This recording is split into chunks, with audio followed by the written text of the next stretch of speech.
Reggae Just Extra with Ras Dennis. With his velvet baritone and sharp suits, Gregory Isaacs brought romance to reggae, pioneering the subgenre known as lovers rock. Putting aside the Rastafarian struggle for justice that animated the songs of Bob Marley and others, Isaacs' songs pleaded instead for love. The 1982 international club hit Night Nurse, I Don't Want to See No Doc, I Need Attendance for My Nurse Around the Clock, positioned him for world stardom. But his 6-month term in a Jamaican prison that year made it difficult to capitalize on the song's success. He served a 6-month prison sentence in Kingston in 1982 for possession of unlicensed firearms. Isaacs claimed that he had the weapons only for protection, but it emerged that this was his 27th arrest and that he had become involved in drug dealing and was addicted to crack cocaine. He celebrated his release from prison with his second album for Island, Out Dead. Was taken from my people, robbed of my liberty. 1983, Yellowman wrote the song Gregory Free, also celebrating Isaacs' release, and was later featured on the Young, Gifted, and Yellow album.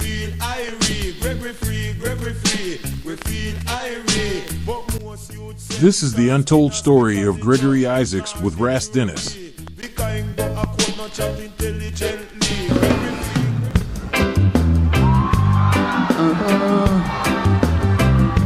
Lord,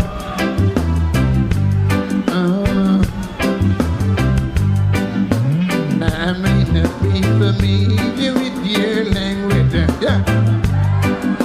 but I said. Gregory Isaacs was born in Fletcher's Land, a particularly neglected patch of the ghetto in the Jamaican capital, Kingston. His father left for the U.S. during his childhood, so Gregory and his younger brother, Sylvester, were raised by their mother in the rough streets of nearby Denham Town.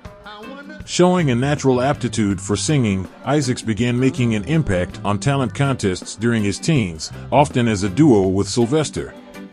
He was inspired by stars such as Sam Cooke and Otis Redding, as well as local acts including Alton Ellis and the Melodians, but named his mother as his first vocal role model, since he used to hear her singing while she ironed.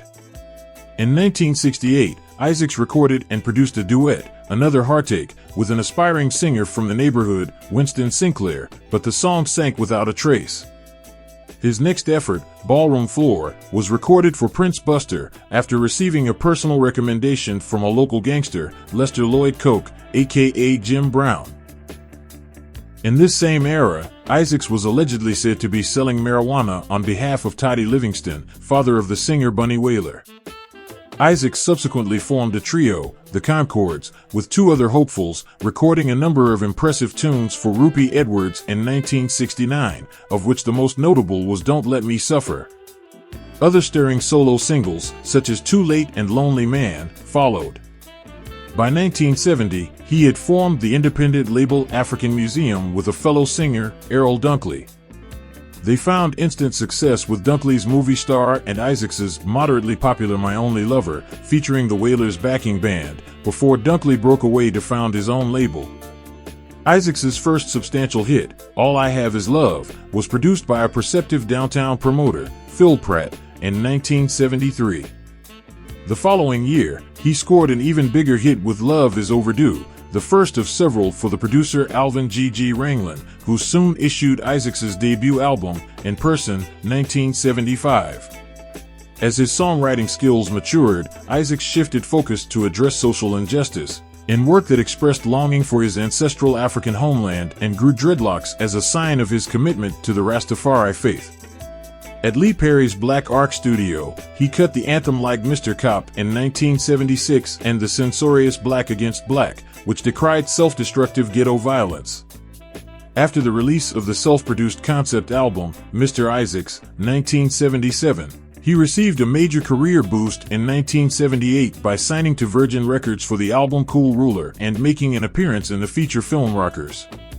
The 1979 Virgin follow-up, Soon Forward, included the chart-topping Mr. Brown and a popular title track which was one of the first recordings to make use of the production skills of Sly and Robbie. A shift to Charisma Records' subsidiary Pre in 1980 brought the album Lonely Lover and its follow-up, More Gregory, the latter featuring the Jamaican chart success Top 10. Both albums were backed by the Roots Radix Band, with whom Isaacs toured the UK in 1980–81. Night Nurse, 1982, issued by Island, was his most commercially successful set to date, but just as he reached the pinnacle of popularity, problems arose. He was arrested along with his wife June for illegal possession of firearms. A big star in Britain, Isaacs estimated he had released some 200 albums. His police record was almost as prolific as his discography, with over 50 reported arrests in his lifetime, said Rolling Stone. When violence engulfed Jamaica in the late 1970s, Isaacs said he carried guns just like you have a jacket to protect you from the cold. Many arrests resulted from his drug use, said the Washington Post. Crack cocaine addiction caused him to lose his teeth and hurt his voice. The Cool Ruler's young widow once said, "I remember a lot about that arrest. It still stands out. We were badly beaten, 2 firearms, oh my God, young girl, had no idea. They found 2 firearms in our house. We were in jail for a while at the halfway tree lockup, no bail, then Gregory took the rap. He pled guilty. I was freed and he paid a fine. That jail stint was just one of his many infractions over the years." The troubled singer was also arrested repeatedly for possession of cocaine and struggled with addiction for many years. As defiant as he was debonair, Isaacs openly admitted to drug addiction to the press in the 1980s, at a time when such a revelation could be detrimental to one's career.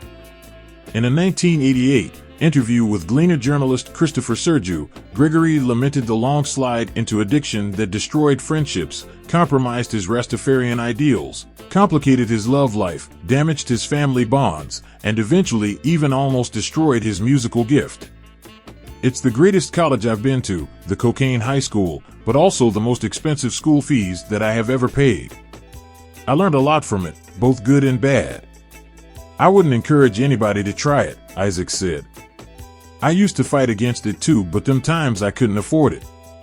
I used to say them people a fool if he touched them things," he continued during the interview. However, it is the love story between Isaacs and a quiet teacher, June, which is part of his endearing legacy. June and Isaacs tied the knot on December 1, 1983. By all indications, it was a whirlwind romance. At that time, she had just graduated from the Shortwood Teachers College at the age of 24. She was swept off her feet by the debonair Cool Ruler, a snappy dresser. Gregory was very classy. He loved fine suits. Most of the suits he wore were bought in designer stores in London. He loved getting dressed. He would tell me, "Mummy, step out like a millionaire, even if you're going to the market. I still do that up to this day," she said, laughing. Despite her initial discomfort, Gregory turned on the charm. "I was uncomfortable. He was persistent. I watched him keenly. He wasn't the typical Rasta. He was clean as a whistle, his locks barely visible, and his cologne could tell he had good taste. He was 9 years my senior, and that was worrying. He treated me like a child. He was on campus every day. He was one sweet, caring, intelligent guy that I couldn't wait to see at visiting time," she reminisced. Gregory Isaacs died of lung cancer on October 25, 2010 at his home in Harrow Weald, London.